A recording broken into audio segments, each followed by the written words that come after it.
Bankert is our bureau chief in Washington, D.C., joining us now from the White House to talk about this summit. Thank you so much, Mike, for being with us. Now, just kind of give us your key takeaways. President Biden says he's preparing for strong measures if Russia invades Ukraine. Russia saying it will not attack. So what exactly did this call accomplish? Well, this is an extraordinary circumstance, Adrienne, and it has echoes of the Cold War, and we are on the verge now of an international crisis. The question is, which side is going to blink first?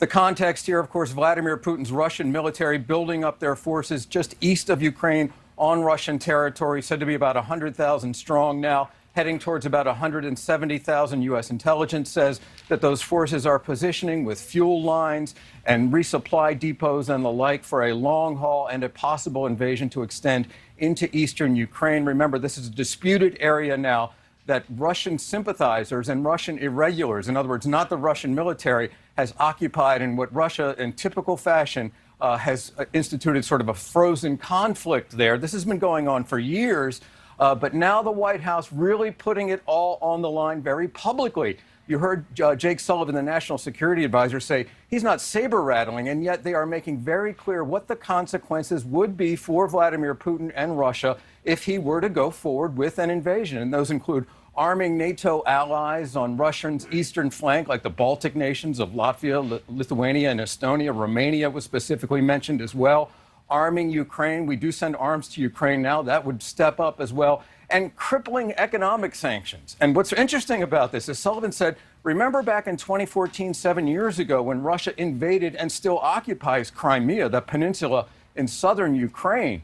Well, Sullivan says that all the sanctions that were considered then, economic sanctions that were said to be crippling to Russia's economy, are now back on the table. So the White House, very high stakes now, threatening Russia if they were to move forward with this purported invasion or potential invasion of eastern Ukraine, Adrienne. Well, Michael, Russia doesn't exactly have a reputation for taking warnings like this lightly. So what would be presumed to be the response after a conversation like this and after a very public reprimand?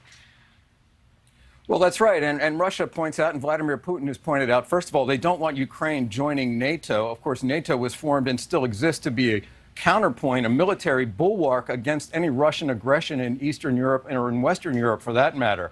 And Russia says, look, these NATO nations on our border, like Romania and the Baltic nations, they have arms that are pointed at Russia. So why in the world can we not build up our forces in that portion of Russia that's in eastern Ukraine? The President Biden, has a call scheduled today with his Ukrainian counterpart, President Zelensky. Last night, he was on the phone with congressional leaders. He talked to key European allies yesterday after his call with Putin. He talked with Macron. He talked with the outgoing German Chancellor Angela Merkel and others, really trying to get everyone in line behind this policy, trying to send a very clear message to Russia not to take that next fateful step forward. Adrienne. Mike, thank you for your reporting. We'll check back in again a little later this morning. Thank you so much for watching. Make sure to click on the red subscribe button below so you can get more of NewsNation's fact-driven, unbiased coverage.